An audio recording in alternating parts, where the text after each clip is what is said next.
Right,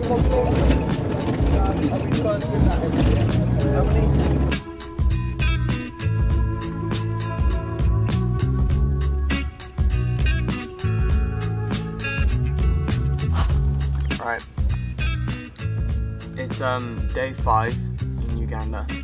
I'm currently in my tent. It's around midday today. We've been given the morning off because it's very hot, but to be fair, it's been very hot every day. Today I thought I'd talk about the illness that people have been having during this week. There's about 7-8 people out of action. Probably today, and probably will be for the next couple of days. People have been having diarrhea, throwing up as well. It's been really unfortunate for them. Luckily my immune system is still holding up. I haven't been ill yet, but touch wood, hopefully I won't get ill. The heat is really getting to me. I think the heat is one of the main factors that people are getting ill, because they're not drinking enough, they're not resting enough in the shade. Even the builders will rest in the shade, but some people are still working, and people need to learn to take a break and relax from the heat. I've been drinking lots of water. I've been putting my lids and my drinks in Dettol just to clean them before I have a drink. We're all washing our hands. It's surprising because we know it's not from the food, because not everyone has the illness. But it's only a few people, and I think they've just got a bit unlucky. That's all I really have to say about illness. I hope everyone gets better, and I hope we can carry on building and get the job done by the time we leave. I'm not actually planning on doing these vlogs every single day. I'm trying to pick one topic each day to talk about, because I feel like if I'm sitting here and just saying what we do every day, it would be quite repetitive and not entertaining to watch. So I'm probably going to talk about the animals, the people, the kids, and the work, all in future vlogs. And also I'll probably do the same on the next campsite, because it'll be a bit different over there. I thought I might talk about the food as well today, because I've mentioned that we know that people haven't been getting sick from the food, because we have this wonderful cook. Her name is Monica. She's cooked us pretty much something different every day. It's similar but different, and it's all tastes good, and she's very nice. I think she's got a young child as well who she has to look after.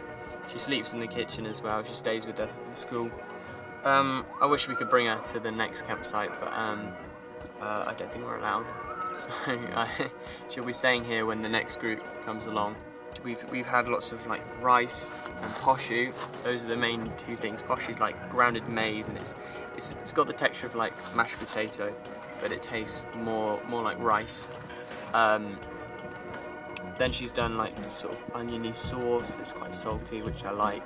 In the mornings we've been having a lot of fruit. We actually had pancakes this morning, which I had with honey and jam, and you could add sugar, which are all, I think, luxuries here really. So yeah, it's been fantastic.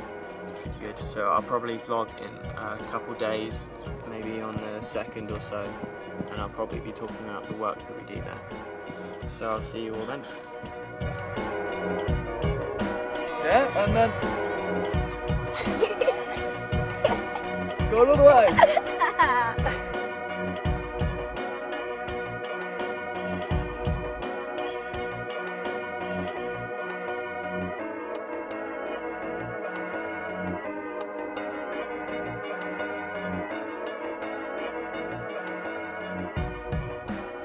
Today is day 8 in Uganda, and I thought I'd talk about the work, because that's the reason we're out here.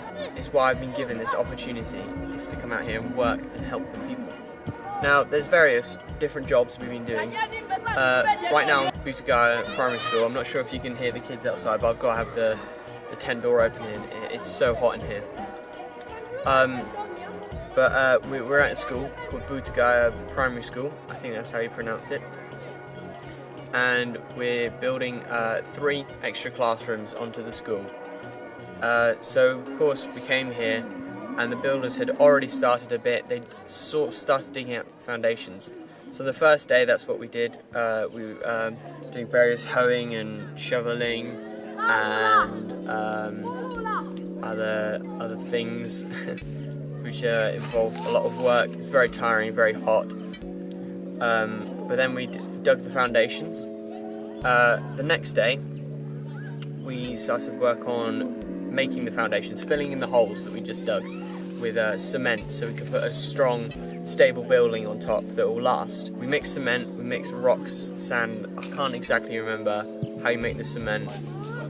We had to shove all of this stuff into a pile, mixed together with some water, and then we've made this cement, which we then poured into the holes, and we've started laying bricks on top.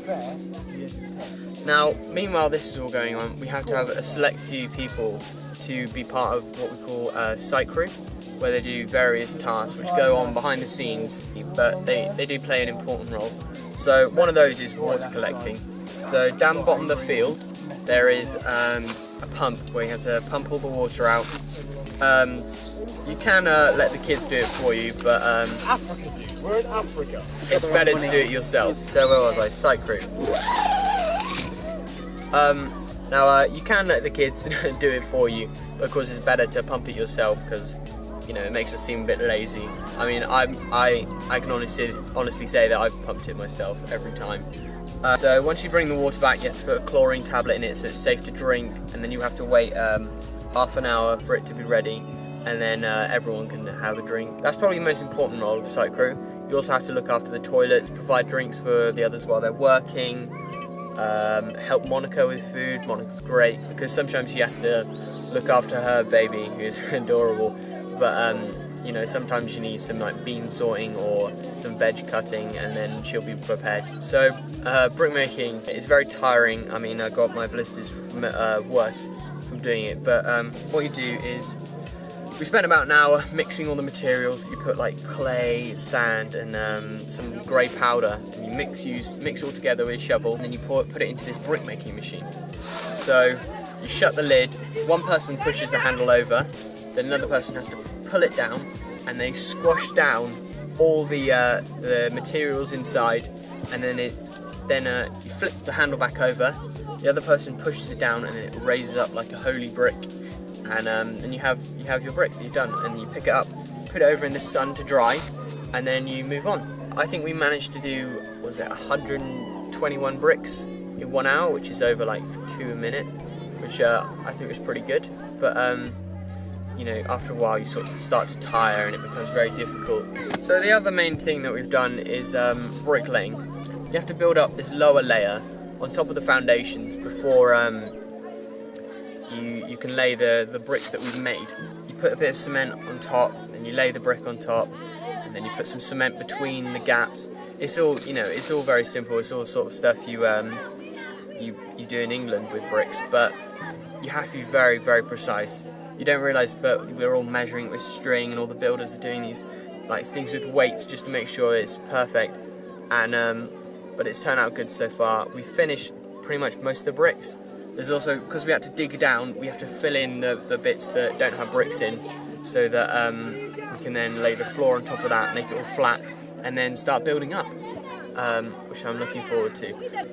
Generally, that's all the work that we sort of done between. I thought I'd also talk about the builders. The builders here are great. They're fantastic. They're so friendly. They're just really nice. You know, one of the guys called Dennis was talking to me, and he's just asking what I like to do, what sport I like, what I do out of school, what do I like at school. They're just generally nice people, and they put us to shame with the work. They go on and on throughout the heat of the day, and they just work and work, and they get the job done, and it's impressive what they can do. Also, we played football with them the other day, and they are amazing. They're so much better than us. I can't get over how good they were. You know, some of the tricks the kids were doing as well was just amazing. They've also took on this special needs builder. I think his name's Salim, and he's really nice, friendly,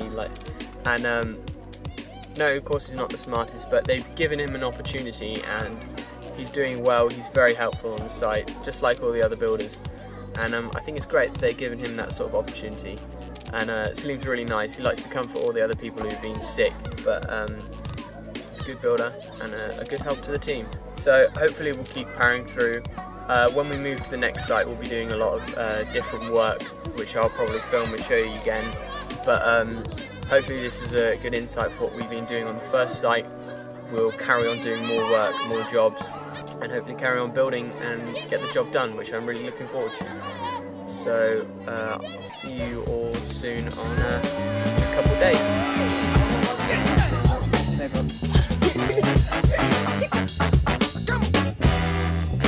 Mystical, don't hurt him now. She grabbing on my pants, she trying to pull it out my pocket. Don't let gonna move, so you're gonna pull it out the socket. It's exercise with thighs and hip muscles. Let's exercise, you're gonna burn some lip muscles. Let the music work your ear muscles. And if it's skinny, then use your lip